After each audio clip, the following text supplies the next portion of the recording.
Lo supe cuando vi a mi mujer besarse con otro hombre, en directo, en una pantalla gigante, durante un partido del Zaragoza. No es broma. Yo estaba ahí, en el campo, rodeado de miles de personas. Era domingo por la tarde, jugaba el Zaragoza contra el Oviedo. Mi cuñado Juan me había regalado las entradas por mi cumpleaños, primera fila, justo detrás del banquillo. Un plan perfecto. Cerveza, fútbol y unas horas lejos del estrés de casa. O eso pensaba. Minuto 28 del primer tiempo. El Zaragoza acababa de marcar, la grada se volvió loca y entonces apareció en la pantalla gigante una de esas tomas típicas del público celebrando el gol. Y ahí estaban ellos.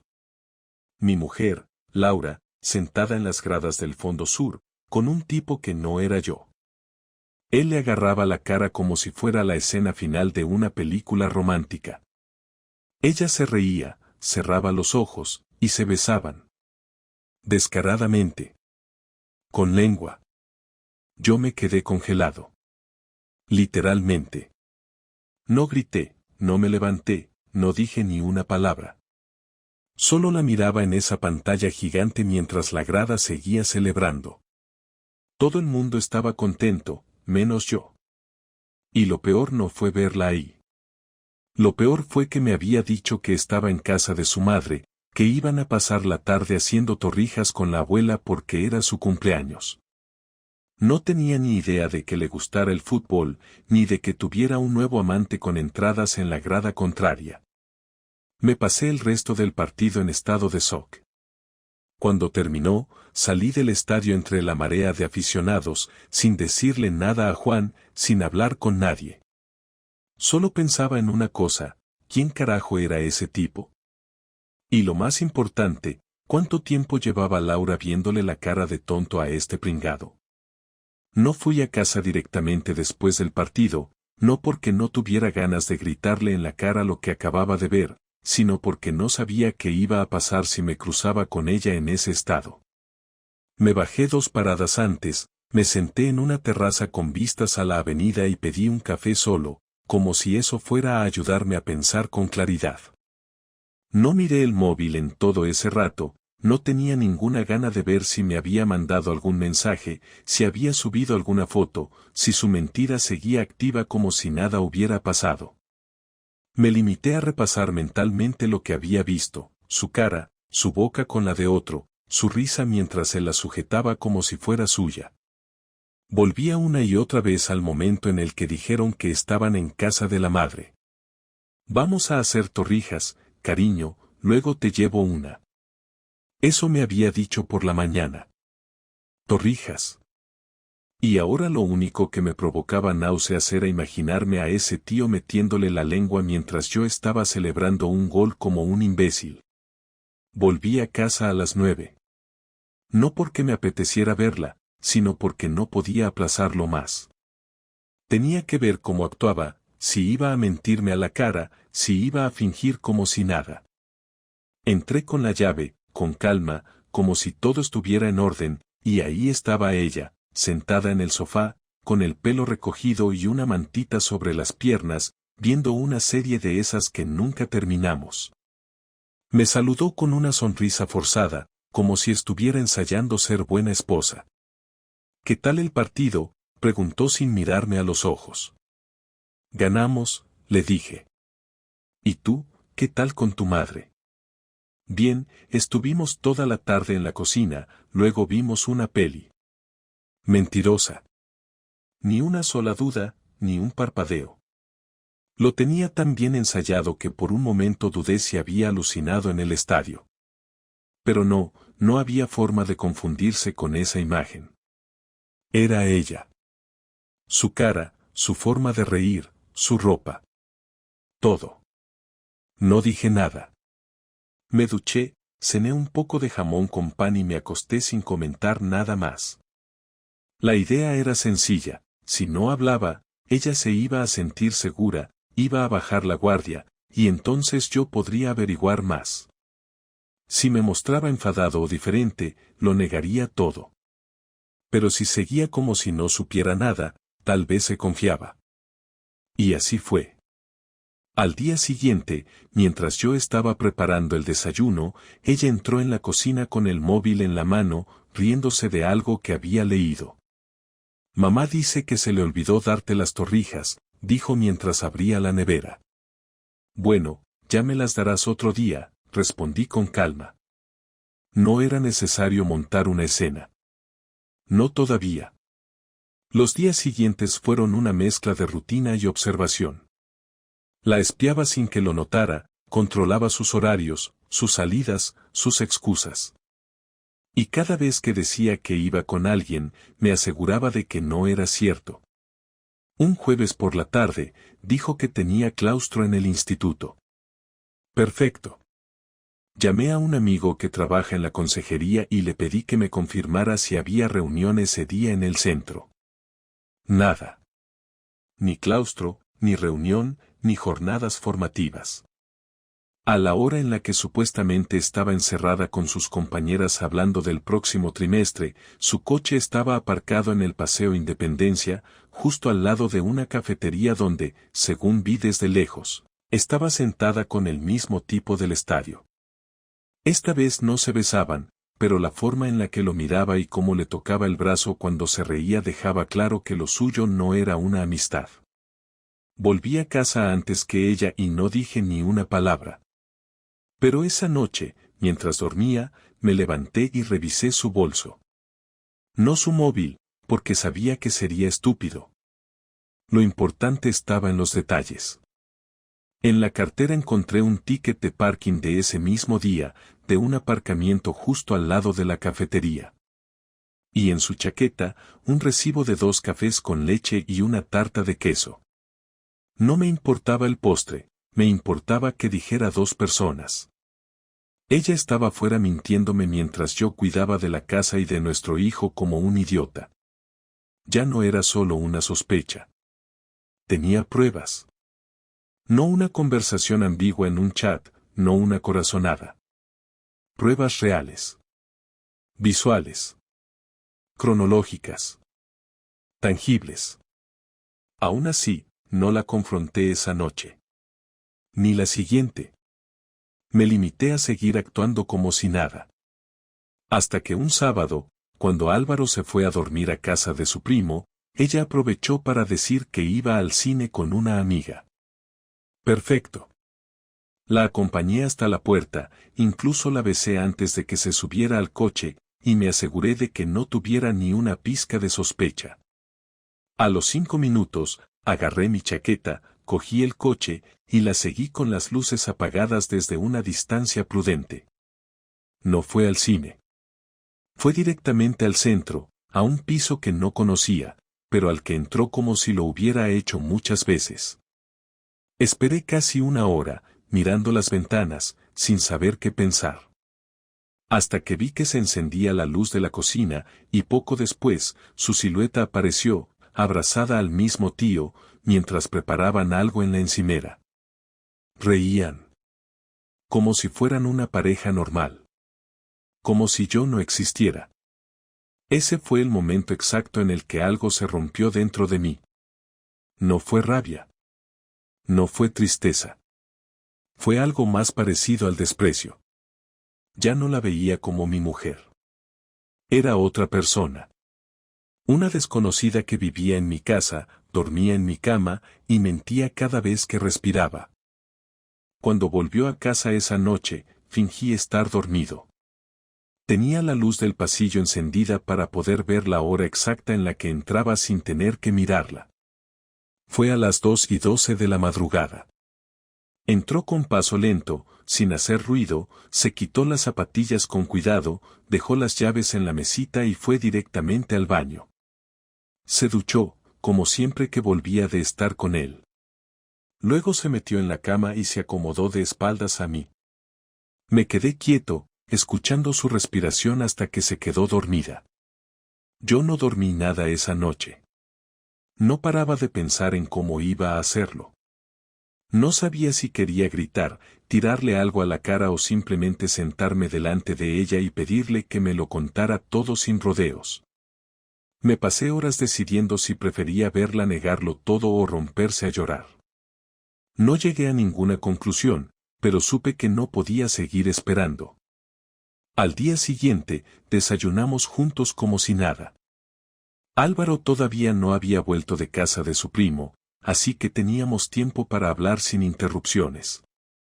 Me serví un café, me senté en la mesa frente a ella y la miré fijamente. No sonreí. No hablé. Ella bajó la vista al plato. ¿Pasa algo?, preguntó sin levantar la cabeza. Sí, que ya lo sé, le respondí. Tardó un par de segundos en entender. Luego se quedó completamente quieta. ¿Qué sabes qué?, dijo con un tono de voz que intentaba sonar natural, pero le temblaban las manos. Que no estuviste en el cine anoche, ni tampoco la semana pasada en casa de tu madre, ni el jueves en el claustro. Sé dónde estuviste, con quién y a qué hora entraste al piso. Y también sé que te duchas cada vez que vuelves, como si eso limpiara algo. El silencio que siguió fue largo. Se le heló la cara. No sabía por dónde empezar, pero tampoco podía negarlo. Me estás espiando, fue lo único que se le ocurrió decir. Eso es lo que te preocupa ahora, respondí sin apartar la mirada. Que te esté espiando, y no que te haya visto con ese tío besándote en público como si yo no existiera. Se levantó de golpe y me lanzó una mirada entre rabia y vergüenza. No tienes derecho a invadir mi vida privada así. Me reí por primera vez, pero no fue una risa feliz. ¿Tu vida privada? Llevas meses usándome como si fuera tu chofer, tu cocinero, tu compañero de piso mientras te acuestas con otro y vienes a dormir a mi cama como si nada, y ahora quieres hablar de tu privacidad. ¿De verdad eres tú la que está ofendida? Empezó a hablar rápido, como si pudiera tapar todo con explicaciones. Mira, no fue planeado, yo no lo busqué, pasó sin querer. Yo me sentía sola, tú ya no eras el mismo, siempre estabas cansado, distante. No jodas, dije, distante, te refieres a esas semanas en las que tú empezaste a salir más y más y yo me quedaba con el niño en casa, cocinando y recogiendo. ¿Distante es que no te siguiera el juego cuando me mentías a la cara? Porque sí, claro, la culpa es mía por no darte la atención que tú merecías mientras planeabas tus escapadas románticas, ¿no? Te juro que no fue como tú piensas, dijo intentando acercarse, como si aún tuviera alguna posibilidad de que me tragara su mierda. Entonces, ¿cómo fue? ¿Fue amor a primera vista en una reunión de departamento, o simplemente te apetecía follarte a alguien nuevo porque te aburrías?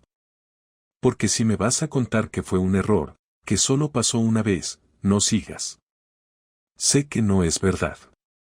No fue solo sexo, confesó finalmente. Con él me siento viva, me escucha, me entiende, y no me juzga todo el rato como tú. Ahí ya no dije nada. La miré, simplemente la miré, y entendí que no había vuelta atrás. No porque se hubiera acostado con otro, sino porque hablaba de ese otro como si fuera mejor que yo. Como si yo fuera el error. ¿Y el niño? ¿Le vas a contar también que con ese tío te sientes más viva, o también vas a mentirle a él como me mentiste a mí? Se sentó otra vez, más tranquila, y cambió de tono, como si de repente quisiera negociar.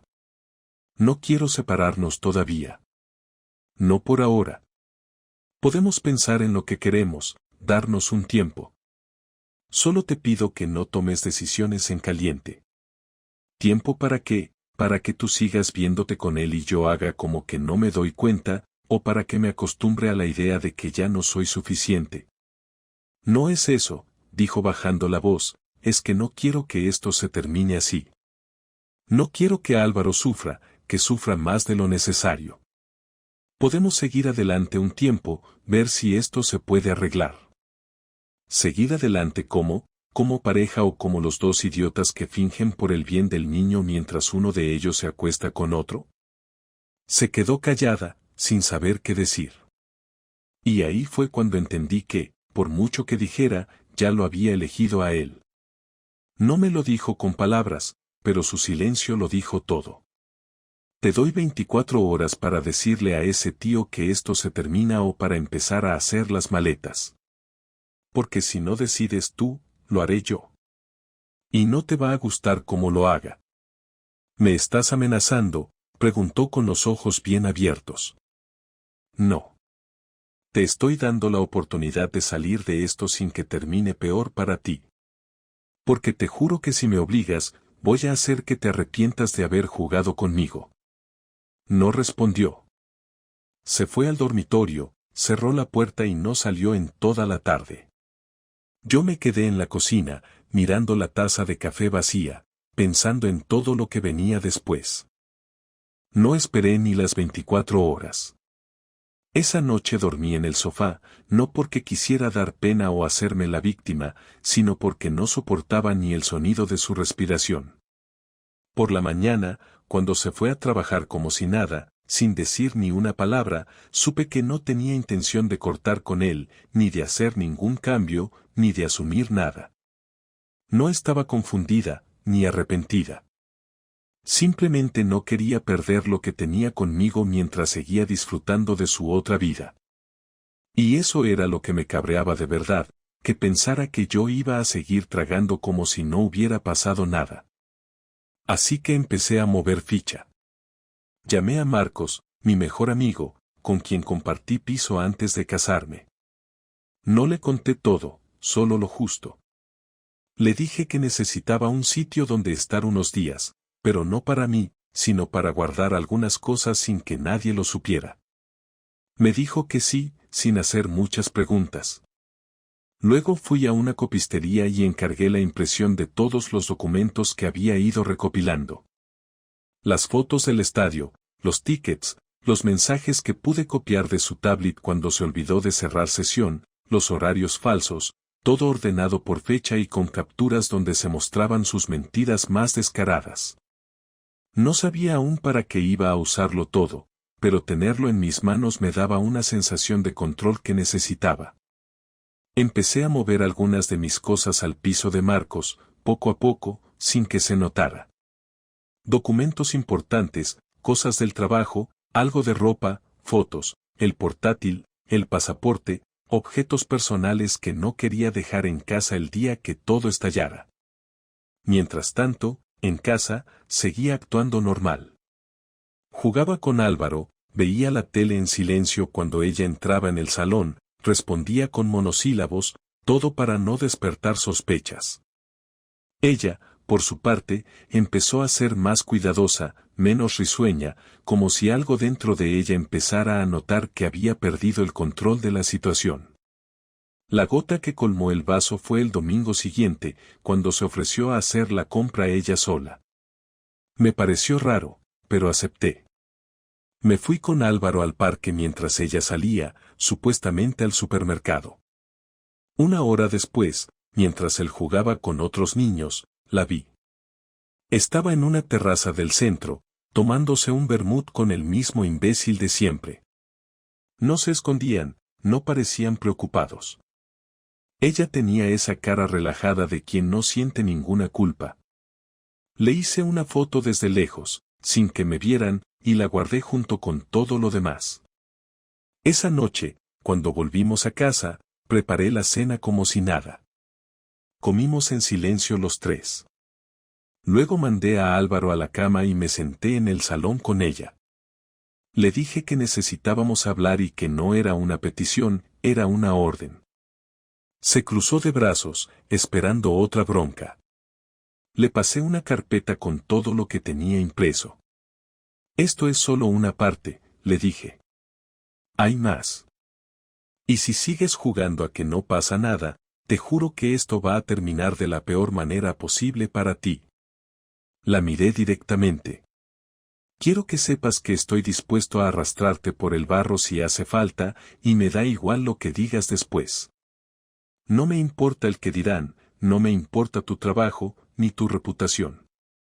Me importa que el niño sepa la clase de madre que tiene. Intentó mantener la compostura, pero estaba pálida. No se atrevía a abrir la carpeta. ¿Qué es lo que quieres?, preguntó al cabo de un rato. Que te vayas. Mañana mismo. Esta ya no es tu casa. Lo que haces fuera con ese tío me da igual, pero no voy a compartir ni un solo minuto más contigo en esta casa. He hablado con un abogado, y si no te vas, empezaré el proceso sin tu consentimiento. Y si eso pasa, el juez verá todo lo que hay en esa carpeta, y créeme que te va a costar caro. ¿Estás chantajeándome?, preguntó con un tono que mezclaba miedo y rabia. Estoy devolviéndote la jugada, respondí. Llevas meses mintiendo, y has tenido suerte de que no haya reventado antes. Ahora te toca a ti asumir las consecuencias. Ella se levantó, empezó a decir algo, pero no la dejé. No quiero escuchar ni una palabra más. Ni excusas, ni lágrimas, ni promesas vacías. Mañana cuando vuelva del trabajo, no quiero encontrarte aquí. Llévate tus cosas, no hace falta que me digas dónde vas. Solo vete. Y si intentas hacerme la vida imposible, te juro que saco esta carpeta y la reparto como si fueran octavillas en un mitin. Durante el resto de la noche no dijo nada. Se encerró en la habitación y no salió. A la mañana siguiente, cuando me fui al trabajo, su coche seguía allí. Volví al mediodía con la excusa de que había olvidado unos papeles. Ya no estaba. El armario de ella estaba vacío. Sus zapatos, su maleta, los perfumes del baño, todo había desaparecido. Había dejado una nota en la mesa, escrita con prisas. Solo decía, espero que estés contento. La rompí sin leer el resto. Después llamé a Marcos y le dije que ya estaba hecho. Esa misma tarde me pasé por el banco, congelé la cuenta conjunta y cambié la domiciliación de todos los pagos a mi cuenta personal. Luego llamé a mi abogado y le pedí que iniciara los trámites para la separación. No iba a esperarla. No quería una explicación. Solo quería que todo terminara cuanto antes. Durante los días siguientes, no tuve noticias suyas. No me llamó, no escribió, no intentó explicarse, ni siquiera preguntó por Álvaro. Lo único que supe fue por una compañera suya del instituto que me escribió por Instagram, diciéndome que había pedido una baja médica por motivos personales. No le contesté. No tenía ningún interés en saber qué cuento les estaba contando. Yo ya había tomado mi decisión, y cada día que pasaba sin ella en casa se sentía como un paso más hacia una vida sin mentiras. Álvaro no preguntó mucho al principio. Solo dijo que mamá estaba con la abuela unos días. Me limité a decirle que sí, que necesitaba descansar. Sabía que en algún momento iba a tener que decirle la verdad, o al menos una parte, pero no quería precipitarme. Quería tener claro qué decir, cómo decirlo y cuándo hacerlo. Un sábado por la tarde, justo cuando salía del supermercado con Álvaro, recibí una llamada de un número desconocido. No solía contestar, pero esa vez lo hice sin pensar. Era ella. No dijo su nombre, pero su voz era inconfundible. Me pidió vernos.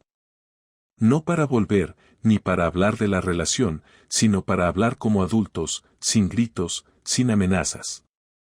Dudé, no por miedo, sino porque no quería darle el placer de pensar que aún me debía algo emocional. Aún así, acepté, con una condición, que no intentara justificar nada y que no mencionara la palabra perdón. Quedamos al día siguiente en un bar del barrio, uno discreto, donde nadie nos conociera. Llegué primero. Pedí un café solo y me senté en una mesa del fondo. Ella llegó 10 minutos después, con ropa informal y la cara más apagada de lo que recordaba. Se sentó sin saludarme y no pidió nada. Me miró un instante y luego bajó la vista, como si no supiera por dónde empezar. No te preocupes, yo tampoco tengo ganas de hablar mucho, le dije, para que entendiera que no estaba allí para escuchar una historia triste. Solo dime qué quieres. Respiró hondo. Quiero saber cómo vamos a hacer esto. Por el niño, principalmente. Y porque no quiero una guerra contigo, aunque sé que la merezco. Le dije que los trámites ya estaban en marcha, que había hablado con un abogado y que la intención era resolverlo de forma rápida, sin peleas innecesarias, siempre y cuando colaborara. No tengo intención de pelear por la casa, ni por dinero. Solo quiero lo justo, dijo, y por primera vez en semanas, le creí. No me interesa tu parte de la casa. Me quedaré con Álvaro aquí. Puedes verlo, claro, cuando quieras, pero no voy a permitir que lo metas en tus líos. Así que si sigues viéndote con ese tío, ni se te ocurra presentárselo como algo serio. Es demasiado pronto, y no pienso dejar que confundas al niño con tus decisiones. Asintió sin discutir, como si ya lo tuviera asumido. No tengo intención de presentárselo. No estoy con él. Fue una mierda lo que hice. Una cagada. No hay otra forma de decirlo. No le respondí. Me limité a seguir bebiendo el café ya frío. Tú no eras el problema, Javier. Lo digo porque quiero que lo sepas. Tú no hiciste nada para merecerte esto. Era yo. Yo me estaba apagando, y no supe cómo decírtelo sin hacer daño. Y acabé haciendo algo mucho peor. No me interesa tu análisis personal. Si querías romper, lo podías haber dicho. Pero decidiste mentirme. Eso no se arregla con palabras. Ella agachó la cabeza. Lo sé. Solo quería decirlo. No para que me perdones. Ya sé que eso no va a pasar. Pero no quiero irme con la idea de que piensas que todo fue culpa tuya, porque no lo fue. Guardamos silencio durante un rato. Luego ella cambió el tono. ¿Cómo quieres organizar lo de Álvaro? Le expliqué que, por el momento, yo me encargaría de todo. Que el niño seguiría en su colegio, que se quedaría conmigo y que ella podría verle los fines de semana alternos, o durante las tardes si podía.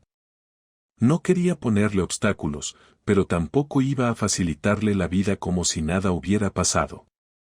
Tenía que asumir que había roto algo y que ahora le tocaba reconstruir desde fuera. Ella aceptó sin discutir.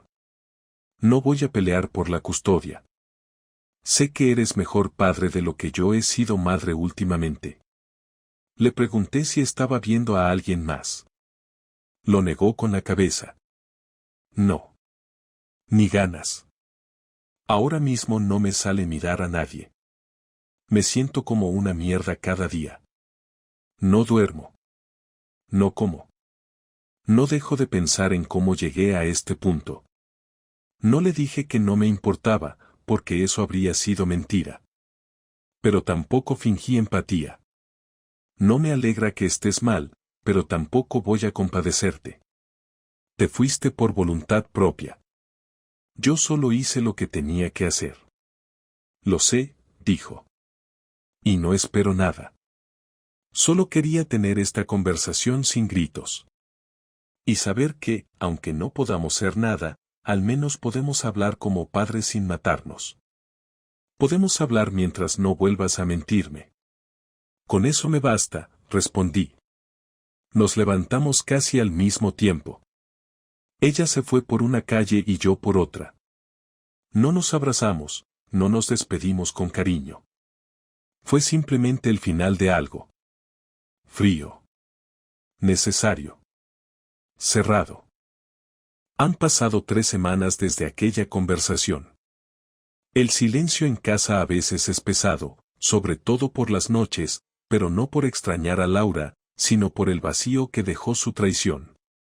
Me acostumbré rápido a su ausencia, mucho más rápido de lo que imaginaba. Ya no espero escuchar sus pasos por el pasillo, ni me giro cuando suena el timbre creyendo que es ella. Ahora cada sonido tiene un nuevo significado, más tranquilo, más estable. Me levanto antes que Álvaro, le preparo el desayuno, lo llevo al colegio, trabajo desde casa y organizo todo como si siempre hubiera sido así. Me impresiona darme cuenta de que la vida sigue funcionando perfectamente sin ella. No lo digo desde el rencor, lo digo desde la sorpresa. Todo lo que parecía depender de los dos, en realidad lo estaba sosteniendo yo solo desde hace tiempo. Lo que más me costó fue contarle a Álvaro que su madre y yo ya no vivíamos juntos. No le dije toda la verdad, pero tampoco le mentí. Le dije que papá y mamá ya no eran pareja, que cada uno iba a tener su espacio y que lo más importante era que él seguiría teniendo a ambos. No lloró, no se puso nervioso.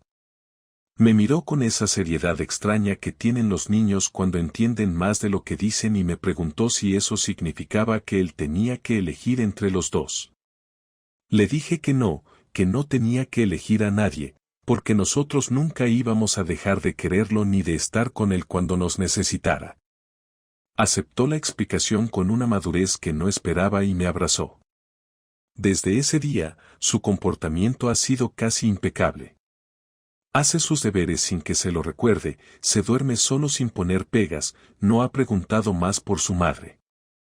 Imagino que está procesando todo a su manera, como hago yo. En cuanto a ella, ha cumplido con los acuerdos. Viene los miércoles por la tarde a buscar al niño y lo trae a la hora acordada. No ha mencionado al otro, no ha intentado quedarse más tiempo ni manipular las visitas. Se comporta como una madre que sabe que tiene que demostrar que aún puede estar presente sin causar más daño. En los mensajes que me manda solo hablamos de Álvaro. No hay frases personales, ni intentos de acercamiento. Todo es seco, directo y funcional. Como debe ser. No siento odio por ella, ni deseo que le vaya mal. Solo quiero que se mantenga lejos de mi vida. Supongo que eso es lo que llaman indiferencia, y se siente bastante bien. He aprendido que uno puede perdonar sin reconciliar. No hace falta recuperar nada. Lo que se rompe así, de esa forma, no se repara. Y no me interesa volver a lo que teníamos. No por orgullo, sino porque ya no creo en eso. Si tienes que vigilar a la persona que duerme a tu lado, algo muy profundo está mal. Ya no me interesa la fidelidad como concepto romántico, sino como reflejo de la honestidad. Si no quieres estar conmigo, dímelo. Pero no me pongas una máscara mientras haces tu vida paralela como si yo fuera un estorbo decorativo. Eso fue lo que más me dolió, no la infidelidad física, sino el desprecio que implica seguir mintiendo a alguien que da todo por ti. He vuelto a hablar con amigos a los que tenía olvidados. Salgo más, voy al gimnasio 3 veces por semana y me he apuntado a clases de cocina, algo que siempre me había llamado la atención. No estoy buscando a nadie ni tengo interés en una nueva relación por ahora. Me basta con recuperar el control de mi vida y no tener que mirar al techo cada noche preguntándome en qué fallé. Porque no fallé. Ella eligió lo que hizo. Y esa elección tuvo consecuencias. Lo único que lamento es no haberme dado cuenta antes, no haber prestado atención a los detalles que estaban ahí desde hace tiempo. Pero eso también me ha servido para entender que nunca es tarde para poner límites, para decir basta y para proteger lo que uno ha construido.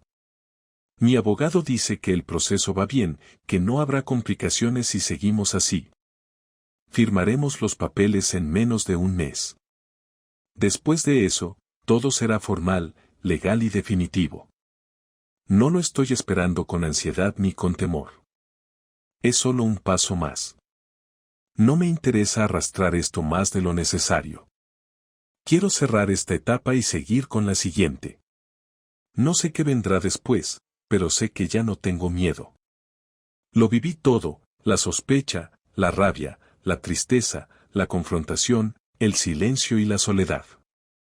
Y aquí sigo. Más tranquilo. Más despierto. Y sobre todo, más libre. Ella tomó una decisión que rompió nuestra familia. Yo tomé otra que salvó lo que quedaba de dignidad. Cuando alguien me pregunta por qué me separé, no doy detalles. Solo digo que hubo una falta de respeto que no se podía tolerar. No necesito contarle a todo el mundo lo que pasó. No es por protegerla, es por protegerme a mí. No quiero vivir pegado a esa historia, repitiéndola como un mantra de víctima. Prefiero dejarla atrás, como un capítulo cerrado. A veces, cuando camino con Álvaro de la mano y me cuenta lo que hizo en el cole, pienso que esto que tenemos ahora, es suficiente. Y eso, sinceramente, ya lo es todo para mí.